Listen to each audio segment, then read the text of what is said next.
Here are 3 common myths about linden that might be keeping you from getting the most out of this incredible tree medicine. Myth number 1, linden is just a calming bedtime tea.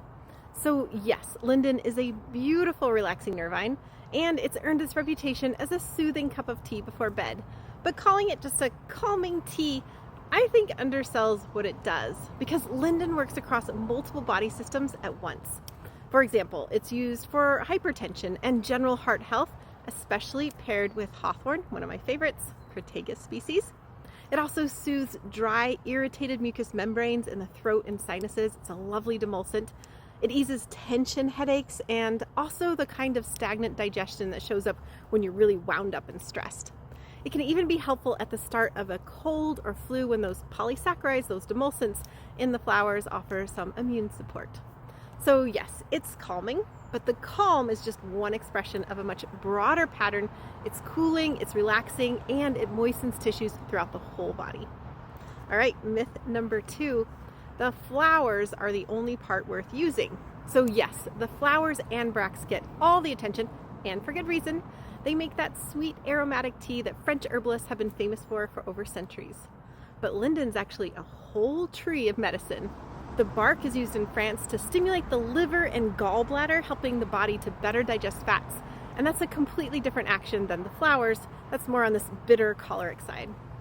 The young leaves are edible. Foragers around the world enjoy them fresh in salads. You could put them on a sandwich. You could cook it as a green. And during World War II in Europe, the leaves, flowers, and even the little fruits were ground into flour and baked into bread when food was scarce. So when you find a linden tree, you've actually found this whole apothecary and a pantry all in one. All right, myth number 3, you can't safely harvest linden from urban areas. Well, for a lot of us, the only lindens we have access to are the ones lining city streets.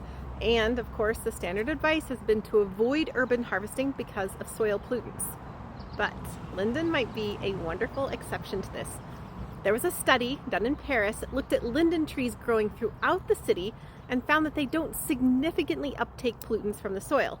That means like whatever contamination's in the ground around them, the trees are just not drawing up much of it into their leaves and flowers. Always use common sense. You still want to think about the specifics of where you're harvesting, but this research suggests that those beautiful street lindens may be more accessible as medicine than we've assumed. For folks who live in cities and have felt maybe cut off from foraging, this is genuinely good news. There's so much more to know about linden, and even after years of working with this tree, I feel like I'm still just getting started. If you want to go deeper, I've put together my full linden monograph as a free gift for you. It comes from my Herbal Energetics course, and it covers everything we've talked about today in more depth, plus my favorite summer iced tea recipe with linden, lemon balm, oat straw. It's delicious, it's cooling, it's moistening, perfect for summer.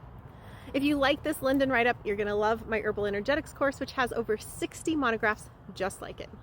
Enrollment for this course happens only once a year in September. Get on the wait list so you don't miss it. Go ahead and check out the show notes to grab your copy. Thank you, as always, so much for joining me. Thank you to this beautiful linden. It smells so amazing. Thank you to the city of Salem, Oregon, for planting so many lovely lindens that I've just been in total euphoric ecstasy over. Cheers to linden.